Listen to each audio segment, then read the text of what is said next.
நல்லா ஜாலியாக படுத்துட்டு இருக்க இவங்களை வச்சு தான் நம்ம இன்றைக்கி கேக் பண்ண போகிறோம்.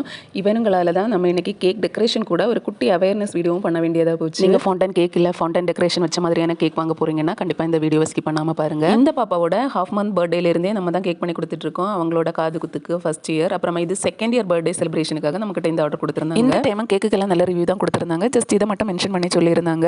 நானுமே அவங்ககிட்ட இன்ஃபார்ம் பண்ண மறந்துட்டேன். கண்டினியூஸ் ஆர்டர்ஸ் இருக்கும்போது அந்த மறந்து போகுது சில டைமில், அதனால நான் ஒரு வீடியோவாகவே மேக் பண்ணிட்டேன். ஃபவுண்டன் ஃபிகர்ஸை நம்ம இந்த மாதிரி கேக்கில் வைக்கும்போது கண்டிப்பாக அதுக்கு ஒரு சப்போர்ட் கொடுத்து தான் வைக்கணும். மட்டும் இல்லை, அந்த ஃபிகரின் பண்ணும்போது ஹெட்டையும் அந்த பாடியும் அட்டாச் பண்ணுறதுக்காகவும் நம்ம ஆல்ரெடி சப்போர்ட் கொடுத்துருப்போம். உள்ளாடி வேறையும் சின்ன சின்னதாக ஏதாச்சும் பார்ட்ஸ் அட்டாச் பண்ணணும்னா அதுக்குமே நம்ம சின்னதாக கம்பி இல்லைனா வயர் சப்போர்ட் கொடுத்து தான் பண்ண முடியும். ஆனால் கஷ்டப்பட்டு பண்ணிட்டு நம்ம ஃபைனலாக கேக்கில் அந்த ஃபிகரின் எடுத்து அட்டாச் பண்ண போகும்போது ஏதாவது ஒரு பார்ட்டு மிஸ் ஆகிருக்கும். ஃபைனல் அவுட்புட் நல்லா இருக்கும். ஆன்லைன் கேக் வாங்குறவங்க அந்த ஃபிகரின் அப்படியே எடுத்து பிள்ளைங்களுக்கு எதுவும் சாப்பிட கொடுத்துறாதீங்க.